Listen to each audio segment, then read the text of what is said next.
Hey, it's Amber. Today's episode, as well as next week's, will be a little different from our usual time together.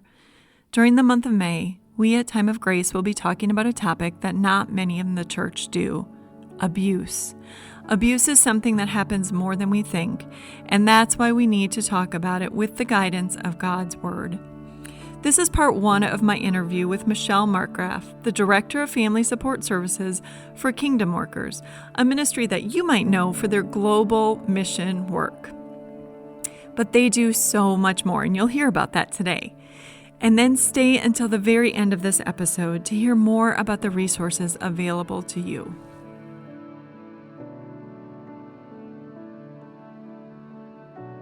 So today I'm going to talk with Michelle Markgraf, and she is coming to us from Kingdom Workers, where she now works.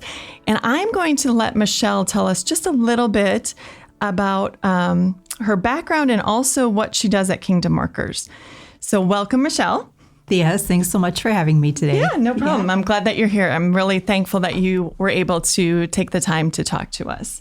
So you actually were trained at MLC as a teacher. I was, yes. And you taught for several years. I did. I taught until my husband took a call to Iron Ridge, Wisconsin, and there was no accompanying call for me. So at that point, I actually got out of teaching. Okay. Now, is your husband a pastor or a teacher? Or He is a teacher. Okay. Very good.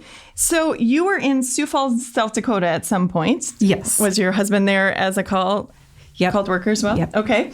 And at some point, you decided to start volunteering in a crisis center. So what led you to do that? Well, I was a stay-at-home mom at the time and definitely had extra time on my hands and did a lot of work at church, played the organ, helped out in school, did lots of volunteering at church. And the Bible passage kept coming back to me about what have you done for the least of these? And, Jesus saying, whatever you've done for the least of these, you've done for me.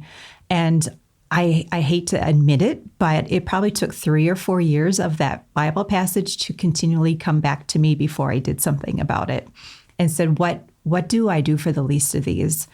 And I went to the local rape and domestic abuse center in Sioux Falls, which is called the Compass Center. And I said, I want to volunteer. What can I do? And they said, well, great. We need people who can help survivors of sexual assault. And I got training and I became a rape victim advocate, which means somebody comes in and says, I've been sexually assaulted, and they automatically call an advocate to go and sit by that person's side, tell them what their rights are, what things can happen, listen to them, and make sure their voice is heard in the process of what happens after reporting the assault. I love this because you are leaving the walls of the church, where many of us are, and a lot of us put a lot of our time into volunteering at the church, but you are bringing what we have, our peace, our comfort, the gospel message out into the community and into the world. So was this a pretty eyes wide open experience? I mean, did your first months there, were you surprised? Well, every case I probably I started in 2011. Yeah. And over the course of 9 years, I saw about 200 different folks, and no two are the same. Everybody is so different who comes in and how they react to the abuse and what happened to them. And for me, it was so neat for those who came in and saying it was my fault or why does God let this happen to me, to be able to give them some assurance that God does love you and just be there and hold their hand and reassure them was a really neat and cool thing that I got to do. Definitely not an easy task, listening to all the things that happen, but just, being able to reassure somebody that no matter what happened, they're still loved by God, especially when they open the door and talk about God must not love them. So I love that part of it. You said something that I think comes up over and over when I've researched some of what you've written and your talks. And one thing that you want to make sure that people understand is abuse is not a one size fits all. It doesn't fit into a neat little box. No. Everybody's experience is very, very different, correct? Yes. And, that's part of what makes it so difficult to work with abuse, because no two are exactly the same. Every relationship is different. Every person is different. And that makes understanding what is happening really difficult. And we can't come in assuming we know what's going on. We definitely, when we work with somebody, need to listen. And it's definitely difficult for us. We always want to interject ourselves or think we know it all, and we don't. And we need to be humble and listen as we follow a survivor's lead and help that person. And since then, you've gone on, you teach a college class. Do you still teach the domestic violence family class? No, I taught that for University of South Dakota my last year that we were in South Dakota. My husband received a call to New Ulm, and we moved to New Ulm, so I no longer teach that. But definitely teaching that family violence class as a professor was a real eye-opening experience where, I was executive director for 4 years, and I thought, I know a lot about this. And then you teach something, and you learn so much more about it. So that was a great, unique experience just to teach me more about abuse. And obviously God was equipping you, because after that class, then you went on to work for Kingdom Workers. Correct. And can you tell us what capacity you are working with Kingdom Workers? A lot of people hear Kingdom Workers and they're like, oh, I think they build churches. And I mean, where does abuse fit in with Kingdom Workers? Right. So yes, definitely I look at my past, and I really look at that Bible passage that God has prepared good works in advance for us to do. And I definitely see that. So all of the past things that I've done weren't because of me. It was definitely God preparing me for the position that I'm in right now. The way that I got into Kingdom Workers is the CEO, Bill Meyer, happened to hear me talk an hour on what is abuse, and then how do you help somebody? And at that point, he said, we really need to help churches to work in this space as well. And that is definitely needed, because as executive director, I saw so many survivors pushed away by their church and who actually no longer attended their church because of the reaction that they received from people within the church. And so definitely the faith community has a huge impact on survivors, and really keeping them in the faith and upholding their beliefs and encouraging them with God's word is so important. And the way that because I know a lot of people with Kingdom Workers, they definitely think builders for Christ. The way that this works with Kingdom Workers is we really work in a space of we look at 3 circles, and it's kind of that sweet spot between the 3 circles, where definitely gospel proclamation is a part of everything that we do at Kingdom Workers. And this is a real unique space where we do need that gospel proclamation, reminding people that God does love you and you are his child, and he wants you to be saved. He wants you in heaven, even though your abuser may have told you something completely different and often tells you how awful you are. That's not true. God loves you, and they need that constant reminder of God's grace in their life. So that's one piece of what we do. The second piece is we address a human need, which in this case is helping survivors to overcome the trauma of what they went through with their abuse. It could be either abuse in the past or current abuse. And then the third piece that we do is we want to get local volunteers involved. And so with Kingdom Workers, I provide training to churches and to volunteers, and then really equip them to be able to work with survivors, helping them address their need of addressing the trauma in their life, as well as reminding them they are loved children of God. So that's how Kingdom Workers fits into this space of helping survivors of abuse. And hopefully, so I caught what you said. A lot of times churches do not respond correctly to abuse. And that's why this conversation is so important, to let the church community know that we can do better and to equip them to do better, because we don't want to be pushing people away, especially people who are hurt. We want to be the balm, not more of a problem. So can we start by just talking about the definition of abuse? What is abuse? And you said that a lot of people end up leaving their church. So you're telling me it's very likely that we know somebody in the church and among our friends who is being abused. So tell me what abuse is. Abuse, I always boil it down to 2 things. It is a pattern of behavior that one person does to another. It's not something that happens once and then never happens again. It's something that recurs throughout a relationship. It might not be something that occurs daily or weekly. It could be something that only recurs twice a year, or maybe it recurs every time my football team loses. But it's something that is a pattern of behavior that's regularly recurring throughout the relationship. And then the second thing that I look at is a controlling behavior, where the abuser is looking to control the person that they are with.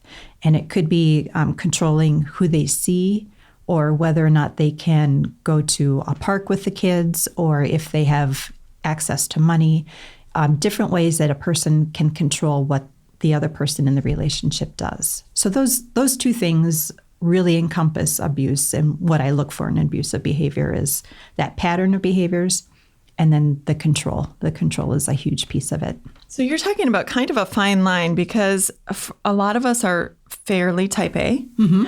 Mm-hmm. So type A, and we see it as organized and structured.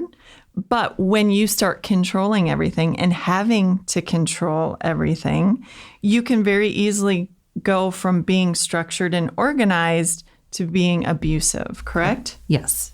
And abusive behavior doesn't happen overnight. It's something that happens on a continuum and gradually increases throughout a relationship. And I think one of the words that you said really is the key for this, and it's everything. It's a control of everything. By nature, we're sinful. We do want control in our lives, but we also see that and we step back in our control. And an abuser doesn't care. They want to control, and that everything is a huge thing. By the end of the day, they want to have total control over someone else. Okay, that's big. And I think a key here is listening, and listening to, so who knows that we may be the abuser without even knowing it. Some of us are waking up to this right now. Mm-hmm. So if our children, who, whatever age they are saying, you never let me, I'm never able to, I mean, children can be prone to exaggeration. Correct. I'm not saying they're not, but that might be time for us to listen up and say, wait a second, am I trying to control my child versus teaching them how to respond to situations and learning and having their own thoughts and behaviors and teaching them how and equipping them mm-hmm. to deal with situations versus having to control the situation yourself. Correct. Okay. Yeah. And how likely is it that we know somebody who is being abused? Well, according to the Centers for Disease Control and Prevention, they do a survey every year where they send the survey out to folks across America and ask them about abuse and sexual abuse in their lives. They have found that 1 out of 3 women report that they have been in a physically violent relationship with contact, sexual violence, or stalking in a lifetime. So 1 out of 3 women, and surprisingly for a lot of people, the statistic for men is also 1 out of 3. Now that's within a lifetime of somebody, but a third of our population is going to experience this at some point in their lifetime. So it is happening or has happened to someone in your life. And unfortunately, if we don't know about it, that means we're not a safe person for them to talk to. And we need to make some changes so that we become safer and can help them. Awesome. So you've already hit on a couple of areas of abuse. So you've talked about physical abuse, mm-hmm. Sexual abuse, stalking. What are some of the other types of abuse that people may experience? Definitely financial abuse is something we see. And what is that? It is complete control of the money, basically. And financial abuse can take many different forms, as all abuse can take a lot of different forms. But it happens in about 99% of abusive relationships. Because if you control the money, you control just about everything. Some people might talk about having an allowance, or they can only spend so much money, and if they spend more than that, they get in trouble. We've seen people who have to account for every single item on their list of grocery items, and if they bought this piece of meat rather than a different piece of meat, they get in trouble. We've seen people who aren't allowed to go out with friends, but yet their abuser goes out and buys rounds of drinks for everybody. It can be, oddly enough, it can be exact opposite. So it can be the abuser not allowing their partner to work at all and keeping them at home and having no access to, friends and family through work or through getting money through work. And then it can also be the abuser making the other person do all the work while they sit at home and do absolutely nothing. So it can go either way. But even if the victim is allowed to work, oftentimes their money will go into a bank account that is only controlled by the abuser. And so they have no access to money. And a lot of people ask, well, why don't they leave? And, if my abuser only lets me have $20 at a time and has taken away my credit cards and debit cards and everything else, how do I leave? Especially if I'm not around family and friends, which oftentimes the abuser will do, take that person away from people they know.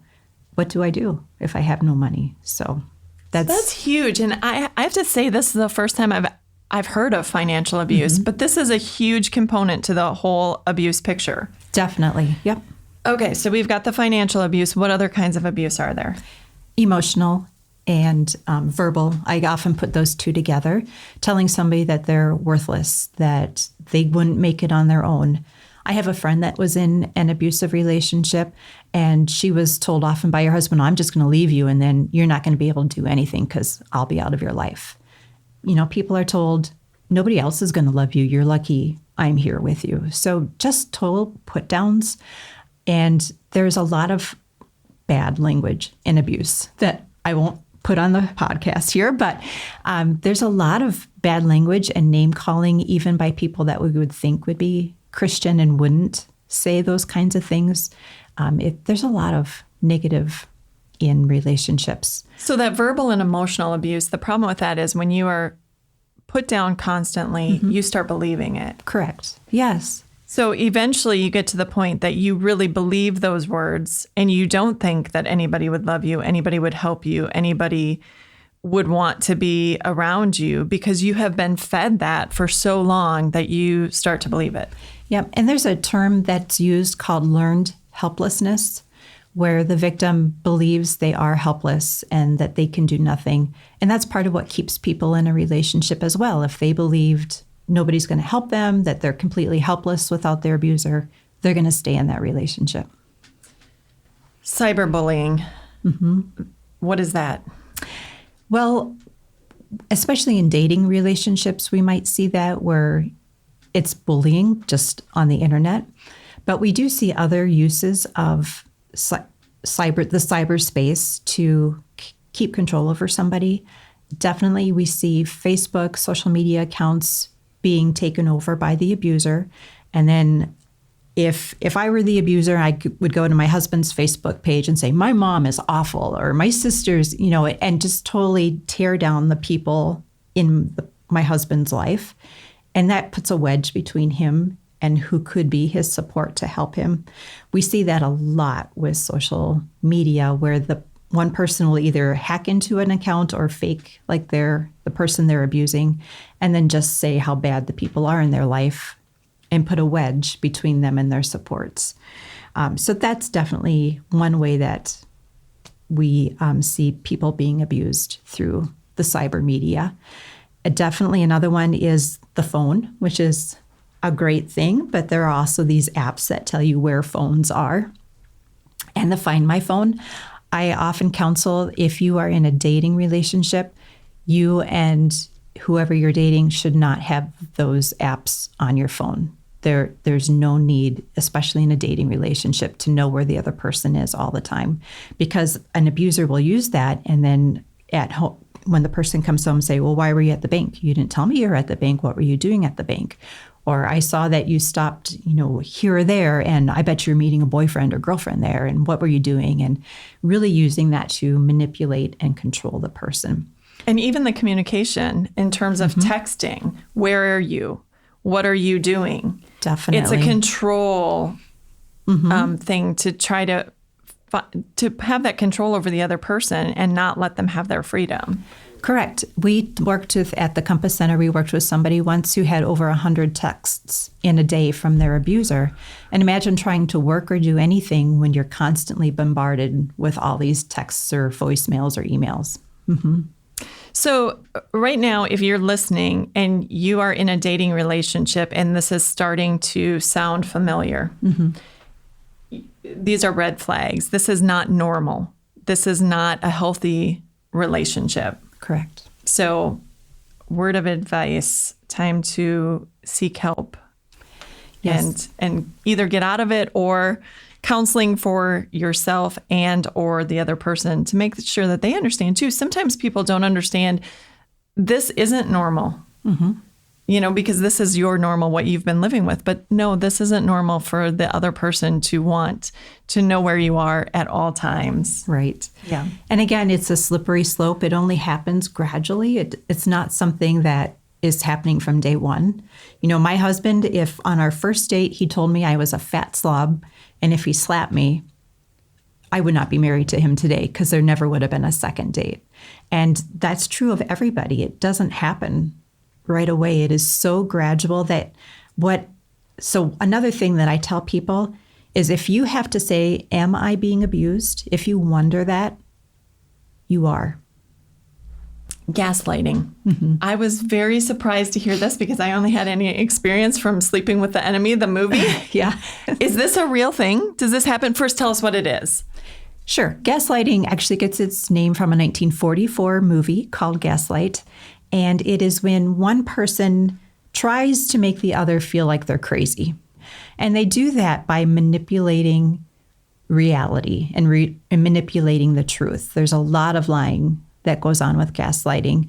The story I have that really, to me, exemplifies what gaslighting is somebody that we worked with when I was an executive director. And it was a woman who always had glasses on one side of her kitchen sink and plateware on the other side. So she always had the glasses here. And one day she came home from work and she opened that cupboard, and instead of glasses, there were plates. And so she went to her husband and she said, why did you move the glasses and the plates? I liked them where they were. And he said, the glasses have always been where they are right now. I don't know what you're talking about. You're crazy. And she said, no, I've always had them on this side of the sink. And he said, no, they've always been over there. Ever since, we've been married, they've always been there.